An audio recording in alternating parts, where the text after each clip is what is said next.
Question number अब देखेंगे तीसरा। कहता है कि प्रत्येक मीटर की खुदाई के बाद एक कुआं खोदने में आई लागत, जबकि प्रथम मीटर खुदाई की लागत 150 रुपया है और बाद में प्रत्येक मीटर खुदाई की लागत 50 रुपया बढ़ जाती है।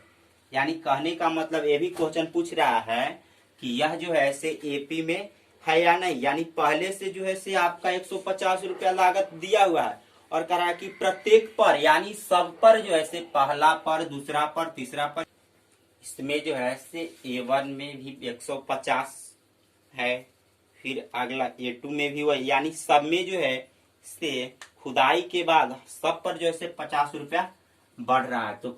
तो इसमें जो है से आपको दिया हुआ है प्रथम लागत। तो प्रथम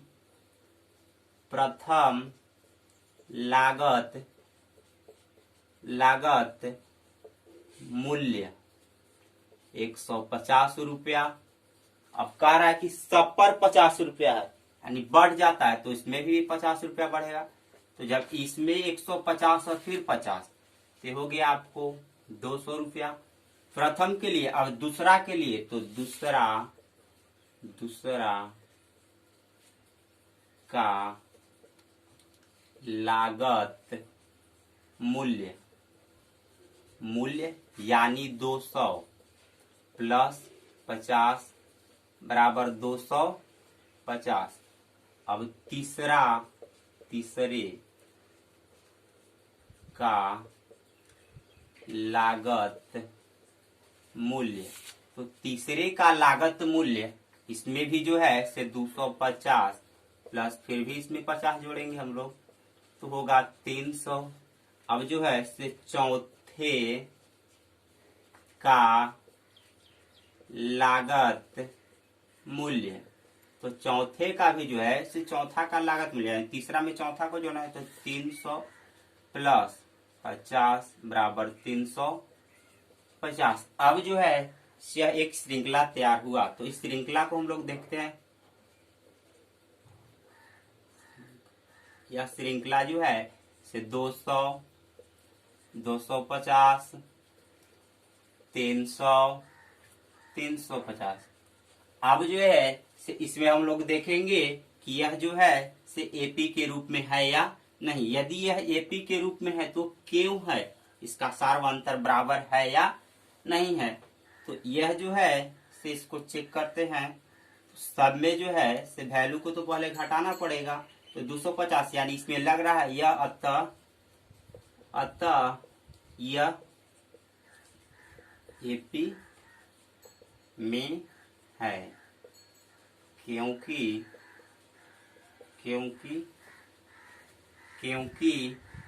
सभी का मान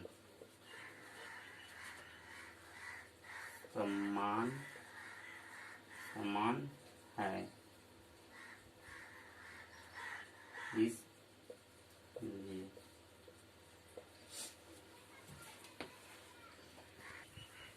अब जो है से क्वेश्चन नंबर 2 देखेंगे। कहता है क्वेश्चन कि दी हुई एपी के प्रथम पद 4 पद लिखे, जबकि प्रथम पद ए सार्वअंतर डी निम्नलिखित है। कहने का मतलब है कि प्रथम पद और सार्वअंतर दिया हुआ है। इसमें जो है से हम लोग को 4 पद निकालना है। तो अब 4 पद निकालने के लिए ए, तो अब जो है से प्रथम पद, तो प्रथम मतलब कि पहला पद, तो प्रथम पद ए हो, प्रथम पद, तो प्रथम पद तो आपको दिया हुआ है कि 10 है, यानी ए का वैल्यू आपको दिया हुआ है 10 है। सार्व अंतर यानी सार्व अंतर डी, यानी आपको डी भी दिया हुआ है 10। क्वेश्चन नंबर पहला का सॉल्यूशन है। तो अब हम जो है इसमें कहता है कि 4 पद और लिखना, यानी जो चारों क्वेश्चन में से यह 4 गो पद निकाला है। तो 4 गो पद निकालने के लिए पहला हम लोग A1 निकालेंगे। तो A1 बराबर हम लोग को कितना है 10 है, यानी पहला पद है A1 दिया हुआ है। तो अब दूसरा पद हो गया आपको पहला पद अब दूसरा पद निकालने के लिए दूसरा पद, तो दूसरा पद निकालने के लिए इसके पहले हम लोग एक फार्मूला पढ़े थे, A plus N minus one into D, जहां ए था प्रथम पद, डी था सार्व अंतर और एन था पदों की संख्या। तो दूसरा पद, तो पदों की संख्या, दूसरा पद कहने का मतलब है कि यहाँ एन जो है, एन का वैल्यू 2 हो जाएगा, क्योंकि पदों की संख्या ही एन का वैल्यू हो जाता है। और ए का वैल्यू 10 है और डी का वैल्यू दिया हुआ है, यहाँ पे 10 दिया हुआ है। तो हम लोग जो है सब दूसरा पद यानी a2 निकालेंगे। तो a2 निकालने के लिए a का वैल्यू कितना है, 10 प्लस है, अब n माइनस वन, तो n माइनस वन हमेशा पदों की संख्या, तो पदों की संख्या क्या है, 2 है, तो 2 माइनस वन गुना d का वैल्यू जो है से 10 है। तो अब जो है इसे निकालने के लिए 10 प्लस 2 में से एक जाएगा, बचेगा 1 गुना 10। अब जो है इसमें पहले हम लोग, इसके पहले हम लोग पढ़ चुके होंगे कि काके क्रिया रारे री, काके क्रिया रारे री, पहले जो है से भाग का गुना, फिर गुना का, फिर जोड़ का, और लास्ट में जो है हम लोग घटाव का काम करते हैं। तो भाग के पहले इसमें क्या है, गुना है, तो हम लोग पहले गुना का काम करेंगे। तो जब हम लोग यहाँ पर गुना का काम करेंगे तो 10 प्लस 10 एक में गुना करेंगे तो कितना होगा, 10 ही होगा। तो अब हम इन दोनों को जोड़ देंगे तो 10 10 20, यानी a2 का वैल्यू आ गया आपको 20। दूसरा पद जो है निकल गया। अब जो है हम लोग इसको तीसरा पद निकालेंगे। तो तीसरा पद, तो तीसरा पद निकालने के लिए भी हम वही करेंगे, वही फार्मूला को लगाएंगे, यानी a plus N minus one into d. तो इसमें भी जो है से a का वैल्यू है, सिर्फ पदों की संख्या इसमें हम 3 रखेंगे, इसलिए रखेंगे कि n माइनस वन हमेशा जो सूचित करता है कि वो पदों की संख्या ही होता है, इसलिए हम लोग रखेंगे। तो a जो है इसे 10 प्लस n का वैल्यू जो है हम लोग 3 रखेंगे, तो 3 माइनस 1 गुना d का वैल्यू 10 हो जाएगा। तो 10 प्लस 2 गुना 10, 10 प्लस 10 गुना 20, 20 और 10 30, यानी ये जो है a3, यानी तीसरा पद भी जो है से आपका 3 आ गया। अब चौथा पद हम लोग देखते हैं। तो चौथा पद निकालने के लिए भी हम लोग उसी फार्मूला का यूज करेंगे। तो a4 बराबर a plus N minus one into d. तो a का वैल्यू भी उतना ही है, a का वैल्यू 10 है और n माइनस वन यानी पदों की संख्या, तो पदों की संख्या 4 है, तो n का वैल्यू हम लोग यहाँ 4 रखेंगे। 4 माइनस वन सार्वंतर, यानी d का वैल्यू भी 10 था, तो 10 प्लस 3 गुना 10, यानी 10 प्लस 10 या 30 प्लस 40। अब जो है से हम लोग को इसमें चारों का वैल्यू आ गया। तो हम यहाँ लिख सकते हैं कि अतः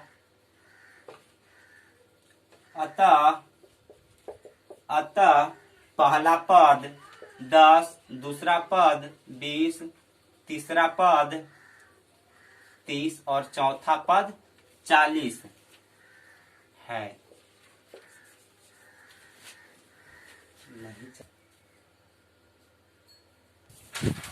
अब जो है ऐसे हम लोग क्वेश्चन नंबर 2 का दूसरा सॉल्यूशन देखेंगे।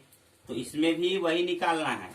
इसमें भी जो है से पहला पद a जो है से आपको -2 और d जो है से 0 है। यहाँ पर ध्यान देना होगा कि जब हम AP का जब हम परिचय दिए थे तो उसी में ही बताए थे कि यदि सार्वंतर धनात्मक ऋणात्मक या शून्य हो सकता है, जब सार्वंतर धनात्मक ऋणात्मक या शून्य हो सकता है तो वहां पर जो है से सभी का वैल्यू जो है जब वो शून्य हो गया तो सभी का वैल्यू जो है से शून्य हो जाएगा, जैसे कि हम लोग निकाल के देख सकते हैं। तो पहला पद यानी पहला पद यानी a1 जो है से आपका -2 हो जाएगा। अब जो है दूसरा पद हम लोग को निकालना है। तो दूसरा पद निकालने के लिए यानी a2, तो a2 निकालने के लिए वही फार्मूला को हम लोग लगाएंगे, a plus n minus one into D लगाएंगे। तो a का वैल्यू जो है -2 है और n यानी पदों की संख्या तो दूसरा है, तो n का वैल्यू 2 होगा, -1 गुना d, यानी d का वैल्यू 0 है। तो -2 प्लस 1 प्लस 0, तो -2 प्लस यदि 0 को हम किसी भी संख्या से गुना करते हमेशा वे 0 ही आता है। तो -2 यानी जो है से A2 जो है से 2 ही -2 ही आएगा। यानी कहने का मतलब है इसमें पहला पद, दूसरा पद, तीसरा पद या चौथा पद सबका वैल्यू जो है से समान ही आएगा। क्योंकि हमेशा ऐसा जब भी क्वेश्चन रहे तो इस पर ध्यान देना होगा कि जब भी सार अंतर यदि शून्य दिया हो, यदि उसका वैल्यू शून्य दिया हुआ है तो उसका 4 पद हमेशा बराबर ही रहेगा। अब क्वेश्चन नंबर 3 का हम लोग देखेंगे सॉल्यूशन। तो इसमें भी जो है से A1 यानी आपको A का वैल्यू 4 दिया हुआ है, D का वैल्यू आपको -3 दिया हुआ है। तो इसमें पहला पद यानी पहला पद, तो पहला पद A1 जो है से आपका 4 होगा। अब दूसरा पद निकालने के लिए दूसरा पद यानी फार्मूला को लगाएंगे A plus n-1 into D। तो A का वैल्यू 4 प्लस n यानी पदों की संख्या 2 -1 गुना D का वैल्यू जो है सब लोग के दिया हुआ है -3। तो यहाँ से 4 प्लस 2 में से 1 को घटाएंगे तो 1 बचेगा, 1 गुना -3। अब जो है यहाँ जो है से हम लोग को 4 प्लस 1 को गुना करेंगे तो -3 ही होगा। अब जो है यदि किसी भी संख्या के पहले हमेशा जो है से प्लस जो है से छुपा हुआ रहता है, तो ये जो है से plus plus plus plus minus minus यानी 4 -3 बराबर हो गया 1। यानी ये जो है से A2 का वैल्यू आया आपको 2। अब निकालते हैं हम लोग तीसरा पद। तो तीसरा पद भी निकालने के लिए जो है से A plus n-1 into D लगाएंगे। तो इसमें भी जो है से A का वैल्यू जो है से 4 प्लस पदों की संख्या 3 -1 गुना D का वैल्यू -3 था, तो 4 प्लस 2 गुना -3। इसमें भी जो है से 4 प्लस -6 3 दूनी 6। ये जो है से आपका प्लस माइनस माइनस ये जो है से आपको यहाँ -2 आ जाएगा। यानी तीसरा पद जो है यानी A3 जो है से आपको -2 आएगा। अब जो है इसे हम लोग इसका चौथा पद निकालेंगे। चौथा पद यानी A4। तो A4 भी निकालने के लिए फार्मूला को हम लोग A plus n-1 into D। तो A का वैल्यू जो है से 4 है। चौथा पद यानी पदों की संख्या हमेशा जब भी पद आए तो पदों की संख्या n का ही वैल्यू रखा जाता है। पदों की संख्या 4 -1 ना n का मान -3 है, तो 4 प्लस ये 3 गुना -3 ये जो है से 4 प्लस 3 तरीके 9 -9 ये जो है यहाँ से घट जाएगा तो बचेगा -5। अतः अब जो है इसमें 4 पद, अतः एपी का 4 पद एपी का 4 पद एक एपी का 4 पद 4 1 -2 और -5 है। अब जो है ऐसे क्वेश्चन नंबर 2 का चौथा सॉल्यूशन देखेंगे। तो चौथा भी जो है ऐसे करना कुछ नहीं, करना हुआ ही है। तो इसमें भी जो है ऐसे a बराबर -1 और d बराबर जो है 1/2 यानी प्रथम पद और सार्वंतर दिया हुआ है। तो सार जब प्रथम पद यानी पहला पद आपको a1 जो है से -1 दिया हुआ है। अब हम लोग को दूसरा पद निकालना है। तो दूसरा पद निकालने के लिए जो हम लोग फार्मूला का यूज करेंगे a plus n-1 into d लगाएंगे। तो a का वैल्यू -1 है प्लस पदों की संख्या, हमेशा इस चीज पर हम लोग को ध्यान देना है कि पदों की संख्या क्या होगा। तो पहला पद है तो वैल्यू एक पहला माने एक पद, दूसरा तो उसका वैल्यू 2 रखेंगे, तीसरा तो उसका वैल्यू 3 रखेंगे।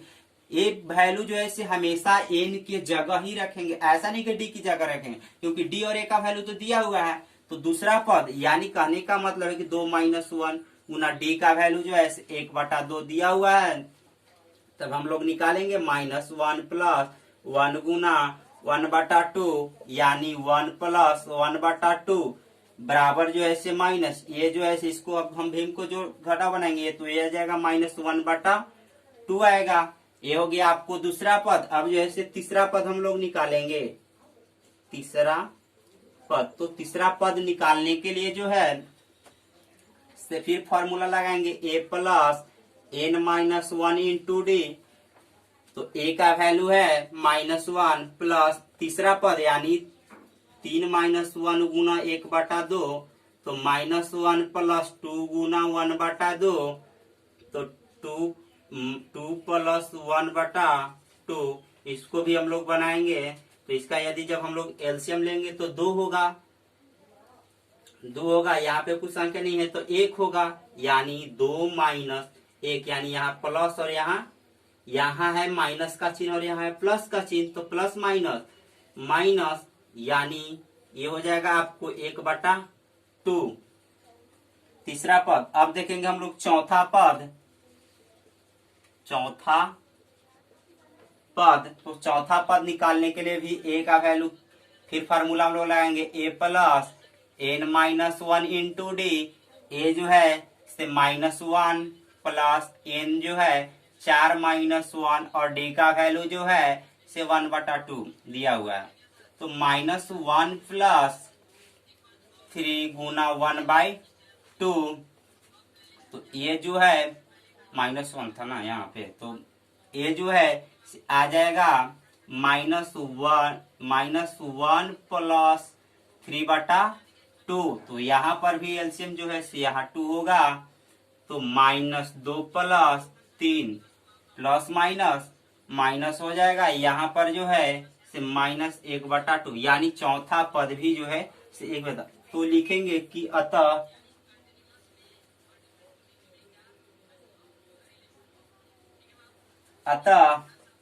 तो यहाँ हम लिखेंगे कि अतः एपी का 4 पद -1 -1/2 1/2 और 1/2